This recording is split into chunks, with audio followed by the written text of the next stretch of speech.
Ya, Umi ucapkan tahniah kepada kalian. Dan hari ini adalah hari yang paling bersejarah dalam kehidupan anak-anak semua. Hari ini anak-anak akan melangkah ke bumi Mesir, ya, bumi Anbiya, bumi Barakah, demi segulung ijazah yang akhirnya anak-anak akan bergelar doktor.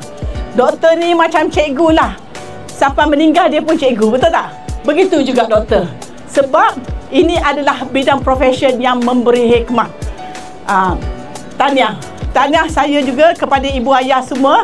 Sebab tanpa ibu ayah ni, anak-anak takkan dapat capai sampai sehingga hari ini.